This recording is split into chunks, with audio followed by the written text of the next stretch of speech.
Mr. Louis Chua.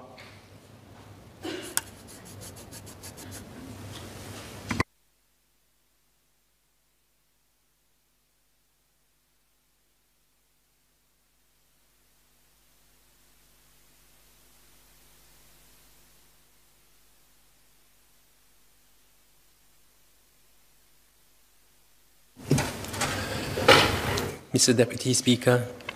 early last month, I hosted a Zoom webinar organized by the Sengkang Constituency Committee where we shared with our residents the importance of wills, CPF nominations, and the lasting power of attorney or LPAs. Each one of these instruments play an important role in estate planning and helps provide peace of mind for our loved ones should something untoward happen in our lives. While we are still fortunate to be in good health and of sound mental capacity today, an LPA arguably also provides us with the serenity of knowing full well that there will be someone we trust to undertake key decisions for us should we lose mental capacity one day. I thus believe that having an LPA or will done up to provide assurances in the event of the ifs and what ifs in life is no less important than, say, the assurance of having basic health insurance plans in place, such as MediShield, for example. To which I note that with the rollout of MediShield Life in 2015, all Singaporeans are now covered for life compared to 2.8 million policyholders back in 2006, notwithstanding the general population increase since then. I was thus a little sad and frankly unsurprised, however, that based on the straw poll that was conducted during our Zoom webinar, only 5% of participants have indicated that they have done up an LPA and 6% have done up a will. Upon conducting further research, I note that up to 2020, there has only been about 100,000 LPAs registered in Singapore. And even if we exclude foreigners and base our calculations of the resident adult population of about 3.2 million in Singapore, 3.2 million people, the number of registered LPAs represents a mere 3.1% of the resident adult population. Now, I recognize that the Ministry of Social and Family Development expects more than 40,000 LPAs to be registered by year-end. But even so, based on 40,000 LPAs registered a year, this will take the equivalent of about 80 years to get everyone covered, and most of us would not be here by then. Beyond the technical amendments to this bill then, the key question I have for the Ministry is thus, do we have a target to aspire to in terms of the timeline, the number and percentage of LPA registrations in Singapore? Beyond the digitization of the LPAs and the waiver of the application fee for Form 1 since September 2014, what more is being done and how much resources are being dedicated to ensuring that we raise the awareness of LPAs and ultimately the number of LPA registrations in Singapore? Looking into the details of the bill, my first clarification is on Section 31A, which my colleague Ms. Sylvia Lim has discussed.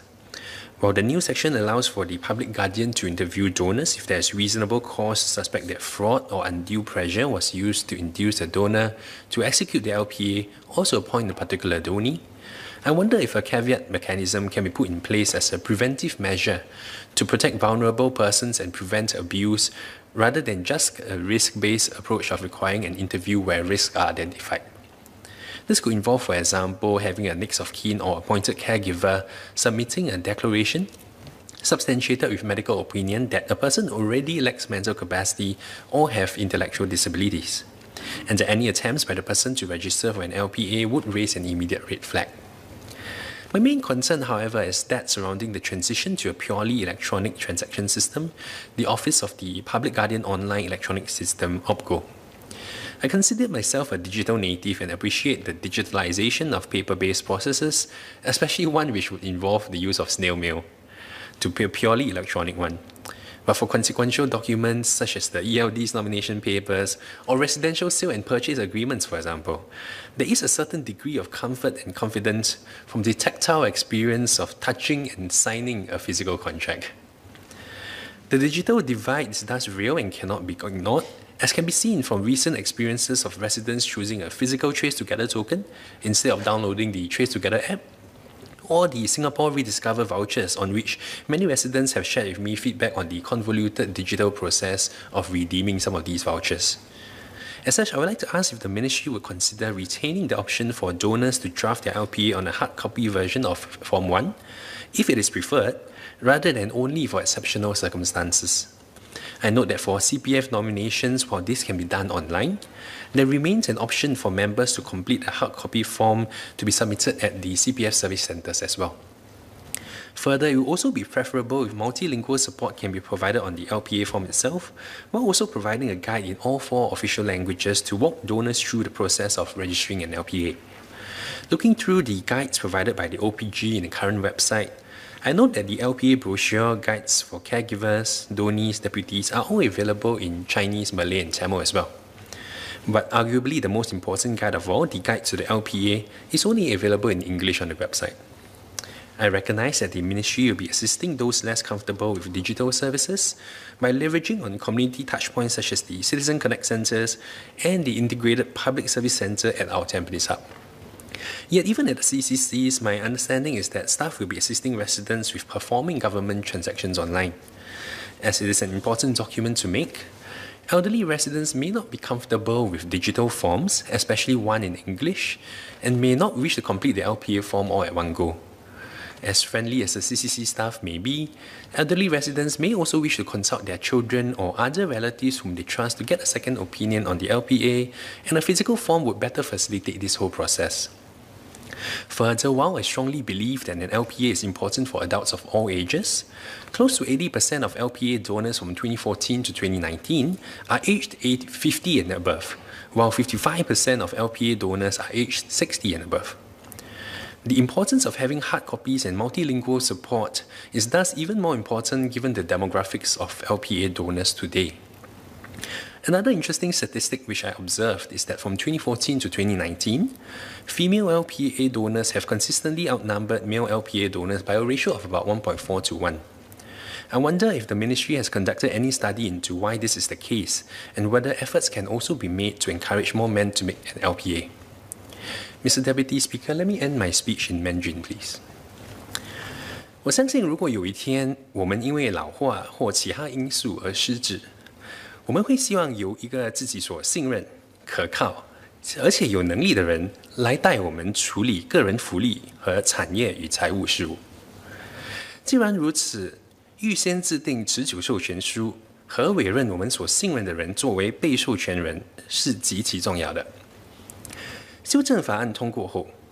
国人能够通过公共监护人办公室线上服务，线上申请持久授权书并处理相关手续，例如提成、网上代理报告、电子付款等。一旦持久授权书实现数码化，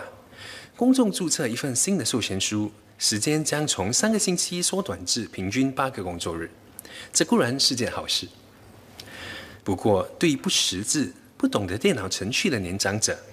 要他们上网申请会更困难。持久授权书实现数码化，也可能引出人们对电子表格的隐忧与公众信任。我从社会及家庭发展部5月份的公告得知，国人如果不上科技，能够到民众俱乐部的公民联络中心以及丹宾尼天地的综合公共服务中心，得到工作人员的协助。但是，这始终是个线上的申请表格，所以我想请问社会及家庭发展部，是否能够保留纸质的持久授权书申请表格，有如我们申请公积金提名一样，